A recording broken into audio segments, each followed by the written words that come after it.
अस्सलाम वालेकुम students. Basically बेटा आज जो हमने सीखना है एमएस एक्सेस के बारे में, वो ये है कि हम एमएस एक्सेस में फील्ड की प्रॉपर्टीज को कैसे सेट करते हैं। ठीक है, इसमें सबसे पहले एक तो ये चीज हमें बेटा पता होना चाहिए कि हम ये राइट क्लिक करेंगे। राइट क्लिक करने के बाद ये इस तरह से आपके पास आएगा। आप न्यू में जाकर एमएस एक्सेस की एक फाइल डाटाबेस क्रिएट कर लेंगे। ये मैंने एक डाटाबेस क्रिएट कर ली। इस डाटाबेस को मैं कुछ भी नाम दे सकता हूँ, मतलब मैंने ये नाम दे दिया, ये मैंने डाटाबेस ही फॉर एग्जाम्पल नाम दे दिया। मैंने ये एक नाम दे दिया डेटाबेस। ठीक है, अब जब हम इसको ओपन करते हैं तो हमारे पास इस तरह से कुछ व्यू आ जाता है। इनेबल कंटेंट करते हैं तो ये हमारे पास कुछ इस तरह से व्यू आ जाता है। हमने बेसिकली बेटा करना ये है कि इसमें हमने एक टेबल कैसे क्रिएट करना है। ये क्रिएट की ऑप्शन के ऊपर क्लिक करते हैं, फिर हम टेबल डिजाइन के ऊपर क्लिक कर देते हैं। ये हमारे पास कुछ इस तरह से आ जाता है लुकअप। ठीक है, अब हमने यही बेटा आज जो हम पढ़ रहे थे, जब हमने ये इसको क्लिक किया दो टेबल क्रिएट के ऊपर, तो उसने दो मतलब दो विंडोज के ऊपर डिवाइड कर दिए। एक ये पहली विंडो इधर से लेके इधर तक इसने इसको डिवाइड कर दिया, मतलब ये टॉप पैन हो गया इसका, और ये नीचे बॉटम पैन, इसके ऊपर इसने क्या कर दिया, इसको डिवाइड कर दिया। मतलब दो पैन्स के ऊपर उसने डिवाइड कर दिया। अब होता क्या है कि हमने ये करने के बाद हमने एक टेबल क्रिएट करना है। टेबल कैसे क्रिएट करना है, ये बेसिकली इस तरह से है बेटा कि ये हम जो ही हम टेबल क्रिएट करते हैं, सबसे पहले हम फील्ड का नेम लिखते हैं। फील्ड का नेम मैंने फॉर एग्जाम्पल लिखा S T D name, S T dear student name. अब क्या होगा कि इसकी डाटा टाइप इधर से मैं सिलेक्ट करूंगा। जब डाटा टाइप सिलेक्ट करने के बाद मैंने किया ये शॉर्ट टेक्स्ट इसकी डाटा टाइप है।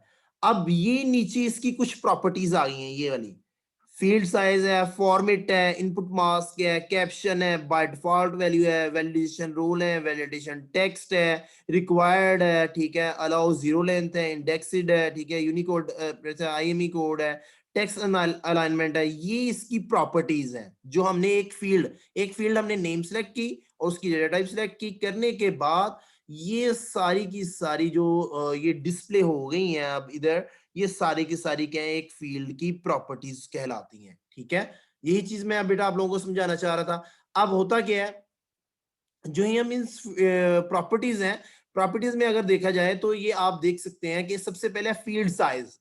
मैं इसमें से फील्ड का साइज चेंज भी कर सकता हूं। मैंने अगर फॉर एग्जांपल फील्ड का साइज 5 रखा है, तो इसका मतलब है इसके बीच में 5 कैरेक्टर्स तक मैं लिख सकता हूं। ठीक है, फॉर्मेट में क्या होता है, मतलब आप इसकी इस साइड में देखें, क्लिक किया, इस साइड में क्लिक करेंगे तो ये चेक करें, इधर आपको एक फॉर्मेट नजर आएगा। मतलब आप इसका फॉर्मेट दे सकते हैं। आप किस तरह का फॉर्मेट, फॉर्मेट मतलब कैपिटल में हो आप हमारा, ठीक है, ये आप लिख सकते हैं कैपिटल में हो। इनपुट मास्क से मुराद क्या है कि आपका किस तरह से वो मतलब डिस्प्ले, इसके ऊपर क्लिक करेंगे क्योंकि you must be save table before now, मतलब आप इसको सेव करेंगे पहले उसके बाद, मतलब ये आपका किस तरह से वो टेबल डिस्प्ले हो। कैप्शंस आप इसमें लगा सकते हैं। ठीक है, डिफॉल्ट वैल्यूज आपको क्या नजर आए, इंटर योर नेम, ये आपको नजर आए स्क्रीन के ऊपर।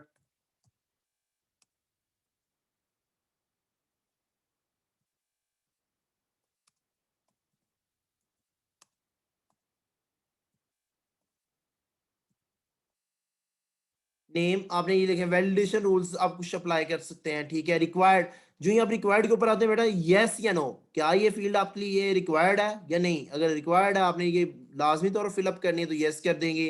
अलाउ जीरो लेंथ, क्या आप जीरो लेंथ से मुराद ये है कि बेटा क्या आप जीरो करेक्टर भी पुट ना करें तो क्या ये अलाउ करे, नहीं जी, ऐसा नहीं होना चाहिए, तो हम नो इसको कर देंगे।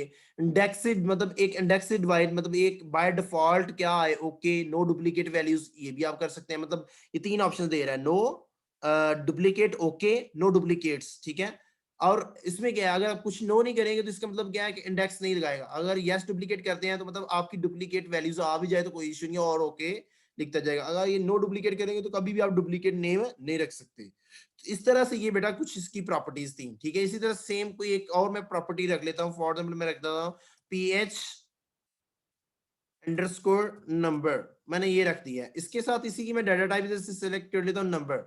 अब ये नंबर्स के लिहाज से है, इसका आप लॉन्ग इंटीजर रखना चाह रहे हैं, क्या रखना चाह रहे हैं, फॉर्मेट रखना चाह रहे हैं, डेसिमल प्लेसेस क्या ऑटो रखना चाह रहे हैं, इसको चेंज करना चाह रहे हैं। आफ्टर डेसिमल प्लेसेस कितने होने चाहिए, 4 3 2 2 आप रखना चाह रहे हैं 2 रखेंगे। इनपुट मास्क मतलब वो क्या डिस्प्ले हो, इसी तरह से caption by default value required indexed, मतलब इसी तरह से आप इस सारी प्रॉपर्टीज को सेट कर, जब ये काम कर लेंगे तो आप बेटा इसको जस्ट इसके ऊपर क्लिक करेंगे तो आप कंट्रोल एस करेंगे तो आपका ये टेबल का नाम आ जाएगा। मैं फॉर एग्जांपल अली एक नाम रखा तो ये क्या कह देगा, टेबल इधर सेव कर देगा। जब इस टेबल के ऊपर क्लिक करेंगे तो इस तरह से मेरे पास ये मैसेज आएगा। अब ये देखें उसने ये दोनों फील्ड्स दे दिए हैं। अगर मैं इसमें कोई नेम लिखता हूं, ये चेक कीजिएगा, नेम फॉर एग्जांपल लिखता हूं तो ये मैं AZEEM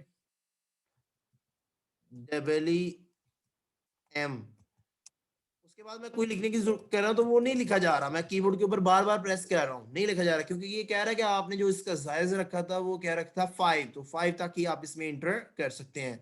इस तरह से हम ये काम कर सकते हैं। अब इसी टेबल का देखें स्टूडेंट नेम पेज नंबर, इसी टेबल का हम बेसिकली फॉर्म भी क्रिएट कर सकते हैं। जब हम डिजाइन फॉर्म के ऊपर क्लिक करेंगे तो इसी टेबल का ये हम अलग से खुद से भी डिजाइन बना सकते हैं। अब इसी टेबल का नहीं तो हम लोग जस्ट क्रिएट के ऊपर क्लिक करेंगे बेटा, क्रिएट के ऊपर क्लिक करने के बाद फॉर्म के ऊपर क्लिक करेंगे तो इस देखें आपकी एक फील्ड थी स्टूडेंट नेम और पीएच नंबर, ये दोनों का एक फॉर्म क्रिएट हो गया है। अब इसके कंट्रोल एस वाले बटन को प्रेस कर, कंट्रोल प्लस एस के बटन को प्रेस करेंगे और इसी फॉर्म का आप नेम भी रख सकते हैं FORM फॉर्म, ठीक है। आप ये नाम रखा आपने, ओके किया तो आपका ये देखें एक फॉर्म भी इस तरह का क्रिएट हो गया। आप जस्ट इस फॉर्म से डाटा फिल करेंगे, मतलब आप इसमें जस्ट लिखेंगे तो आपका डाटा क्या होता जाएगा, फिल होता जाएगा। जस्ट आप इसको खत्म करें, इसके ऊपर क्लिक करें तो आप जस्ट आपके लिखने के ऊपर ही क्या होता जाएगा डाटा। मैं ये इधर लिखता हूँ फॉर एग्जांपल ए लिख देता हूँ, उसके बाद फोन नंबर मैं कुछ भी लिख देता हूँ 4313, ठीक है। इंटर प्रेस करूंगा तो ये चला जाएगा उधर डाटा। अगर आप इसमें टेबल में चेक करेंगे तो ये डाटा आपका ऑलरेडी आया होगा। आप इसको खत्म करें एक दफा, फिर इसको क्लिक किया, आप इसको एक दफा फिर खत्म कर लें। अभी ये देखेंगे ए नाम का एक डाटा उसमें आ गया होगा, देखिए 2A123 उसमें डाटा आ गया। तो फॉर्म के जरिए हम इस टेबल में डाटा एंटर कर सकते हैं बेटा। ये बेसिकली आपका छोटा सा प्रैक्टिकल था बेटा। होप सो आप लोगों को क्लियरली समझ लग गई है। Thank you very much.